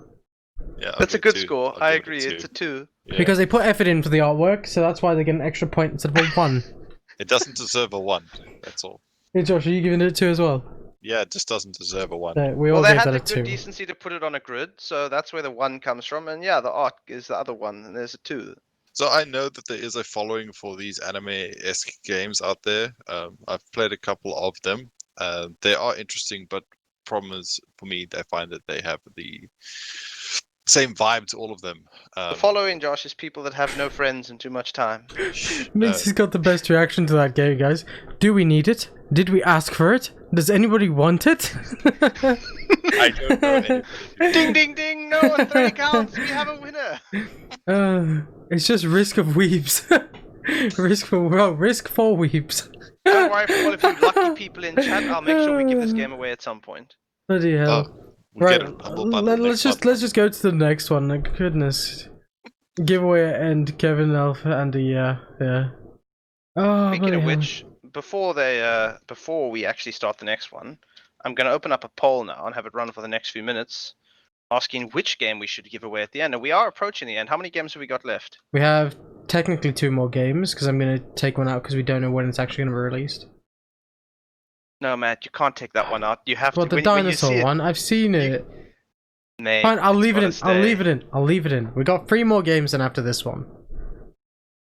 Well, 2 more games after this one, should I say? Everyone ready then? Jason, you doing your poll quickly before we go on? So I'm going to read about this one. We all know DreamWorks and their lovable movies such as How to Train Your Dragon. I'm sure that was DreamWorks, right? I believe so. Yeah. So they also did Trollhunters, right? And now they're releasing a game for Trollhunters, which is called Trollhunters: Defenders of Arcadia. This releases on PC, PS4, Xbox One, and Switch on September 25th. And it says just do Tears of Arcadia. No, that was Avia. It's the same thing. So, about this game, jump into the world of Trollhunters as Jim Lake Jr. to stop Porgon, the trickster troll, and his sneaky plans. I'm already getting AIDS from reading this. Again, it's age group 1. Team up with Claire in couch co-op and also get a helping hand from lots more loved characters to face unknown evil forces and help stop the time apocalypse. Upgrade your armor and boost your abilities to become more powerful than ever. The fate of the universe is in your hands. I don't want to be here anymore. Why do we do this? Giveaway poll is up. Everyone vote on the game you want us to give away now. What games are there? It burns tanks. Trucks but freedom trucks. June is ending. What do you mean June is ending? Mate, I'm ambiguous about the game titles. Castle is missing. June is okay. ending is obviously last day of June is the name of the game though. If you Alright. can tell what I've done. Spoilers, Jason, stop! Right, let's go have a look at this shit trailer and then I can go run away and cry. Bloody hell, dude. It's supposed to be my birthday. I'm gonna have to go to the pub and drown my sorrows after this shit. Okay, let's go watch the trailer. Make sure you buy one for me. My goodness. Not quite right. Evil is near, Trollhunter. It is time to prove that you have got what it takes. Oh no. Side-scrolling platform. Is that a run? Is that running animation? Need to be stronger than ever if you are to defeat this trickster.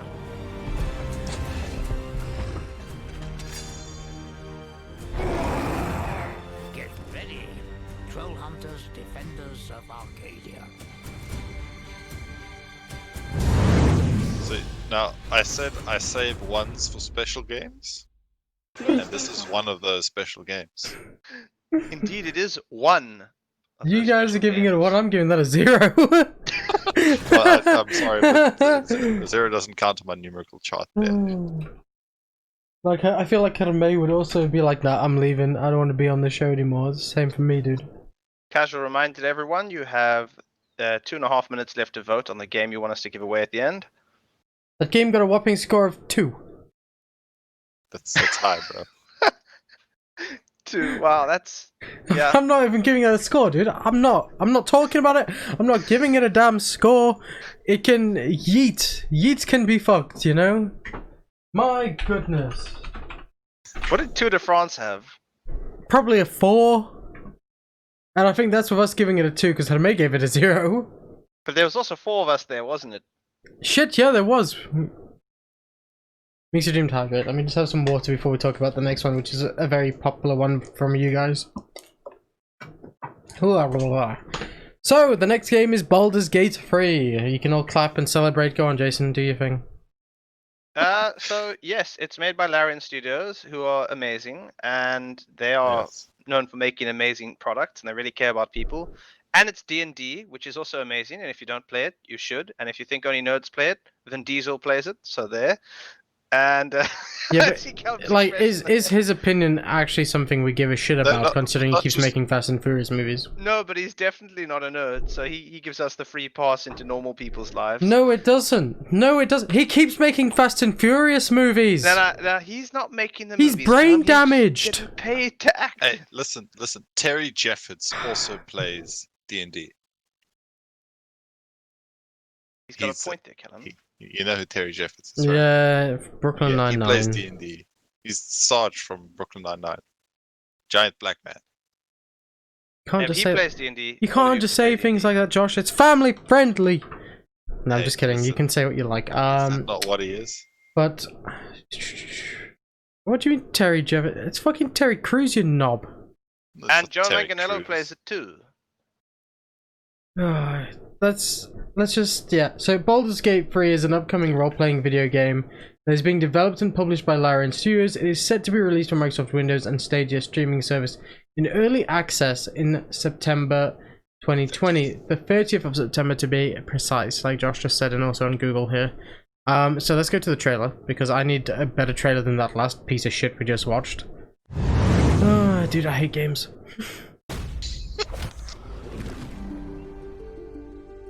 Consider your predicament. One skull, two tenants, and no solution in sight. I could fix it all, like that. Try to cure yourself, shop around, beg, borrow, and steal. Exhaust every possibility until none are left. And when hope has been whittled down to the very marrow of despair, that's when you'll come knocking on my door.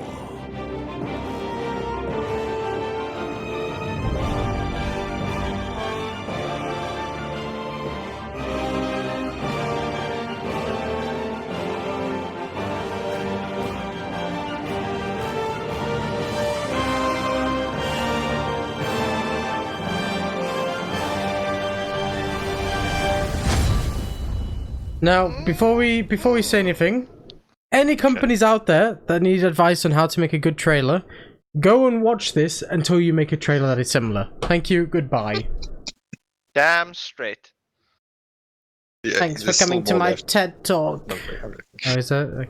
Oh, but it's like 20 seconds, just the flipping name. It's just admiring. Early access, there we go. Yeah, well, thank you for coming to my TED Talk. That's getting a solid 8. It's fucking Baldur's Gate. I am actually excited to play that. I do want to go back and play Divinity because it's made by the same company, isn't it? Divinity 2 as yeah. well. Yeah, that's what I'm saying, Divinity. I want to go back and play that. Was it what one? Tom wants a lemon. Tom says show me IMON or I don't care. I'm confused. Hey, happy birthday, Kevin. Wish you all the best in life. Thank you, Marco. How you doing, dude? For anyone else who's wondering who Marco is, we used to play CSGO with this dude. We've been friends ever since. That's an absolute stick legend. Around for the giveaway. He might not be your friend afterwards if he wins. Oh, no, apparently, Imon is a character from Baldur's Gate. Oh, I see. I see. Well, I know they're following the story very closely of Baldur's Gate, so if they are relevant to the plot, they will be there. One thing I can say I've been following this pretty closely. They've got so much character creation. They say that in the alpha or the launch we're going to get from them on the 30th, which is not going to be the full game, which is going to be the starting area where we can just play around and figure out the mechanics so they can basically we play test it for them. They say that we'll be probably stuck in character creation for 2 hours, and that's only about a quarter of what they have for us. I have to admit though, boys, like, that's one thing I'm a little bit upset by. Obviously, like, early access is a good thing, but it's not the full game, and like, I'm worried that people are going to play it, and then their experience is going to be ruined. Yeah. And for a game like that, I feel like if you're playing with friends, you want to play through it, and I feel like doing that type of shit, you're going to end up forgetting what you've already been through if it's months later until you get another act. I would rather honestly have them say, okay, we're not going to do early access. We're just going to release the full game when it's ready. Obviously, early access is good. You get the bugs, that's the type of shit you want. But at that point, a company that makes so much money just get testers, that's what they're there for. No, hang on. I think there's a slight misconception there, because you said a few months until you get the next act. So what they're actually doing is they're releasing just, if you recall Divinity: The Original Sin, the early access they released for that was only Fort Joy, and the next update, they did game mechanics and gameplay tweaks so people could keep testing. But when they released the game, they didn't release extra acts. They just dropped the whole game on top of Fort Joy, and that was like the next update. So and you had to start a new character and everything. You oh, could so just take... the way they do early access is just like, here's the first part of the game, and then you can't play anything else. Okay, that's not too bad then. Okay, I like that. They said the demo for this, because the game is so much larger than Divinity, is about 4 times the size of Fort Joy's, content, or even larger, and there's 10 times more dialogue that they had to record. Well, yeah, then I wouldn't mind actually playing that with like a whole group of us can play co-op. They said, please guys, we know that everyone likes the hero's journey thing, but because this is D&D, we've implemented so many cool mechanics for what can happen if you play an evil character, and we know lots of you normally wouldn't do that. So we encourage you in this early access, when you're going to get chances to play around with all our mechanics and stuff, we want you to try and break the game in as many ways as possible. And we want some of you guys to try out the evil character options just to see what they like, because we know you likely won't do it on your main playthrough. So for that, I reckon that's going to be some unique experiences in early access. After you tell me about the early access thing and how that works, I'm actually going to give it a fucking 9. I'm upping it from 8 to 9. I'll give that a solid 9. So one other thing that I thought was very interesting is on release, they're giving us multiplayer online. So thank you. So we can actually have a nice little co-op stream going, boys. Is that what you're telling me? So, I can't wait. I'm excited now. They basically wanted to test everything out, and then if you ever get bug reports and that, just make sure you send it through to Larry. And basically, if the game crashes or whatever, you have this like send button, and they said that is the most useful information they get, because in the stream that they did, they showed the heat map that they got from Fort Joy of the crashes, player deaths, and all this stuff. So it's very interesting that they gather all that information and they use that, because if you look at Divinity 2 from on release and to what the game is now, it's like you will not recognize the game. So what's your score, Josh? Oh, I want to give it 10, but I feel that's a bit greedy, so I'm also going to give it a 9. Right, well, I'll say, for the voice acting, for the music, for the artwork, for the gameplay, and for the fact that they're working so closely with Wizards of the Coast, so much so that Chris Perkins is actually basically... shut up and just say 10, mate. Hired for them for this time, that's a 10 from me. Man's like writing a whole dissertation on why he's giving it a 10. I mean, he did this whole thing just now and gave something a 1, so... Yeah, dude. Oh, bloody hell, man. Gotta have my reasons. For anyone who's interested in seeing some Baldur's Gate 3 gameplay, we will probably have a party / squad going on when it streams. The only thing that could disappoint me is if there's no elvish titty sliders. There will be. Good. He said there's more character creation than anything else, so... It's D&D, Callum. Right, so that's actually our highest rated game of the night the night. I'm so used to doing this at night, Jason, you make me sad. I mean, it's night somewhere, Callum. God damn it, here's again. No, it's actually... Oh, no, it is night there. Every time I come on early morning streams, they're all like... The Australians rage you the most on Warframe at this time of day because they're going to bed as you get online. So it's like, oh, yeah, how's your evening going, mate? I'm like, what do you mean evening? I've just woken up. What are the Australians doing? Got on, mate. Here's again. Put another shrimp on the barbie. We're just heading to bed. How's your evening going, mate? It's not evening. It's morning. Like I just woke up. What are you on about? Anyway, okay, let's move on. So this next game Jason wanted me to put in because he clearly likes to fucking torture us all like a knob he is. Thanks, Jason. You know it. This one's called Second Extinction. It releases on PC. Doesn't actually have a proper release date yet, so the planned release date is some point in September. We don't know when it will be out. It's single player and online co-op. It's and like I'll just read the thing here. And it is also the last game on our list, so stick around, everyone. The giveaway is happening right after.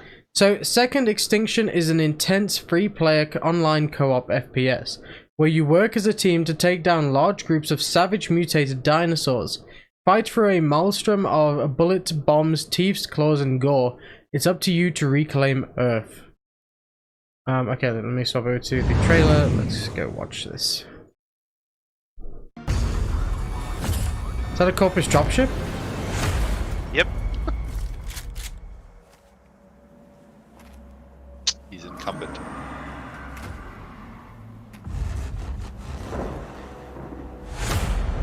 So far, the visuals are pretty interesting. I know, right? And Avalanche Studios are good guys. They make a good product. Oh no.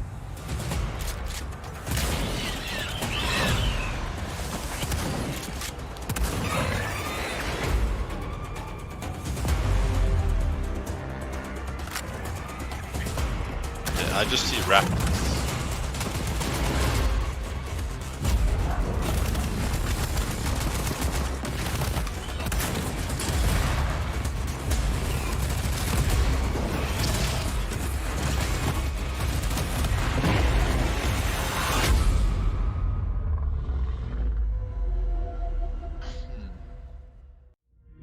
I hope that they don't only have one type of dinosaur in multiple sizes and slightly different head shapes, but the guns look cool and the art look cool. Yeah, I echo those sentiments, and I hear there's going to be powers and whatnot in this game as well. I don't know what the levels and environments and gameplay can be expected to be like. If it's just going to be your standard, you know, survival rush, the wave survival game, or open world maybe. Yeah, if it's going to be open world exploration, story mode objectives, I literally have no idea. From this alone, what I've seen, it looks interesting though. Like upgraded Dino D-Day, better than the Isle in any case. It's Left 4 Dead with dinosaurs, Jason. It's Left 4 Dead with dinosaurs and Shadow Warrior guns. Yeah, That's not a bad thing. I'm actually, yeah, I don't know. I don't actually want to rate it because I don't feel like we got It's enough. getting. I don't care. It's getting a 4 from me. Okay, I'll follow that sentiment. I didn't get enough. I feel the trailer wasn't. The trailer didn't let me know what I'm rating. I'll give it a 6. Yes. I want to see more. Yep, that's not why you give it a 6. You give it a lower rating so that they realize that they have shortcomings, Jason. But maybe we just picked the wrong trailer. No. Yeah, we actually got a gameplay demo. We got a 5-minute gameplay demo. No. We're not putting a 5-minute gameplay don't demo put it on. But I mean, there is more that we can. I know, but if you can make gameplay demo, we can put more on a trailer instead of just repeating the same thing. I agree with Josh on this one. Like the whole time, the only thing we saw was people shooting raptors. Actually, I'm looking at the gameplay demo now. Move that score down to a 5. Too late, Jason. Too late. There are other dinosaurs, though, Josh. They can teleport and go invisible and shit. Yeah, they are meant to be though. mutated Yes. dinosaurs. No, you see, that's what they're all just raptors. Come on, I want some flying dinosaurs. Well, Jason, give me the name of the game for the giveaway so I can set this up. Right, the game is called Fire. Really? Yeah. Well, there it is. Stream Elements, a giveaway has started. Fire, say exclamation mark ticket 1 to buy 1 ticket. A ticket costs 60 loyalty it doesn't. I think I've set the first one to free anyway. Subscribers get double the chance of winning just because they support the channel, so that's how we do things here. Anyway, while that's running, we'll leave that to run. So the top 5 games, I've sorted through the list. Everyone ready for this? In number 5 is Spelunky 2, which is out on PS4 September 15th. In 4th place, we have Kingdoms of Amalur Re-Reckoning, PC, PS4, and Xbox One, September 8th. And 3rd is BPM Bullets Per Minute, which releases on PC, September 15th. And then after that, in 2nd place, we have Tony Hawk's Pro Skater 1 and 2, PC, PS4, Xbox One, September 4th. Now, we did forget to mention that the pre-order bonus for this is shoelaces, which I find fucking ridiculous. Hey, pre-order bonuses are ridiculous to start with. I got a Psycho Mask for Borderlands 3's pre-order bonus, and now there's companies like, let's give him shoelaces. Like, why? You know why they give you shoelaces? To hang yourself from all these other shit games we had to go through. But anyway, so in 1st place with... I'm actually not surprised. It's Baldur's Gate 3 on PC Stadia, September 30th. It's going to be great. Yeah, I cannot contain my excitement more than I am. If you give me 1 second. No. Time is money. I've Steam messaged you the key, Callum.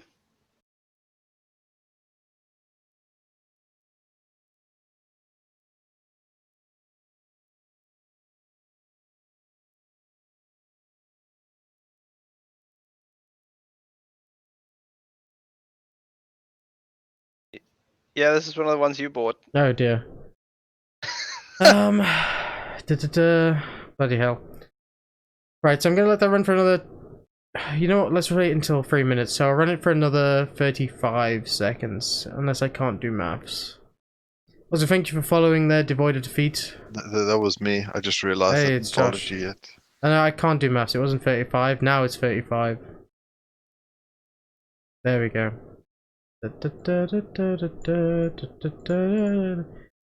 So overall, yeah, you know what? I'd probably play a good 4 out of the top 5 games. Like, I do like to look at Tony Hawk's Pro Skater just for the custom. I'd probably only buy the Tony Hawk's on sale though. Yeah, you're probably right on that one. But it's still like it would be like if it was on sale, I would definitely think about buying it. But Baldur's Gate, I'm buying it. Yeah, Baldur's Gate. Dude, like say, we'll be playing that on launch day as long as it's not a weekend, because I'll probably be back at uni then. Is the 30th of September a weekend? Because if so, I'm gonna cry. No, it's a Wednesday. That's good. Looks like I'll be up for that Thursday. Ha ha ha ha. Baldur's Gate drops. Yeah, if we're playing as a squad, we'll do a whole squad stream. I'm gonna have to bolt my door shut. Right, I'm gonna end the giveaway here. Let's draw a winner. I'm not good at drawing. Draw a winner. Kevin won. How do you say your name? Kevin. It is Kevin Alfandi, right? Alfandi? I hate names. I can't say names. Alright, Kevin, where are you, buddy? I need to find you so I can give you this key that Jason's donated. He's bought a ticket up there. Whisper.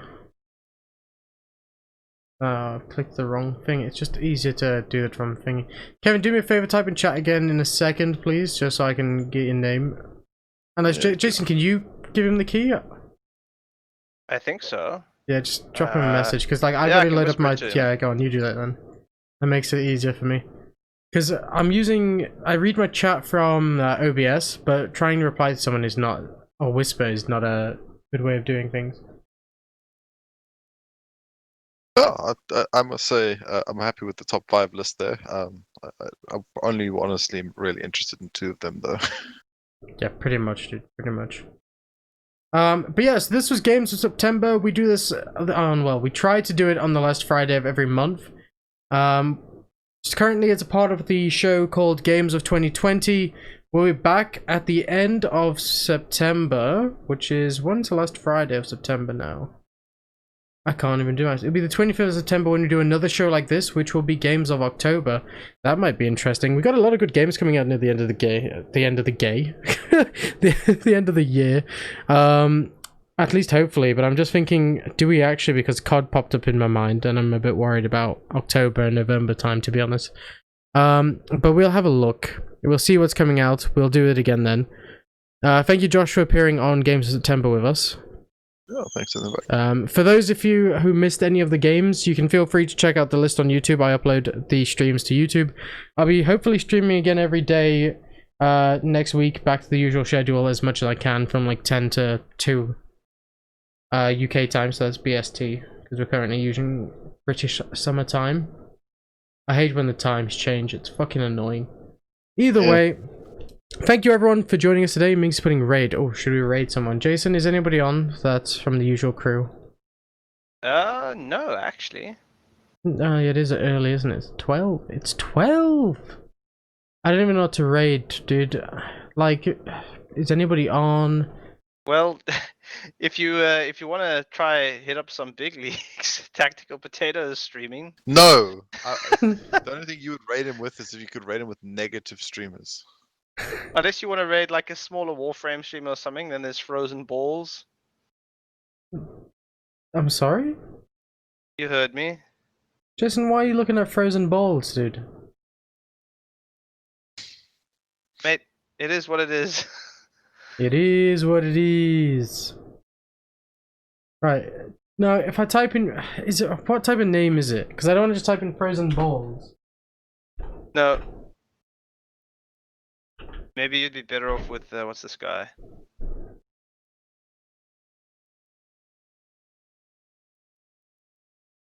Oh dear, I don't know if either of these are a good idea.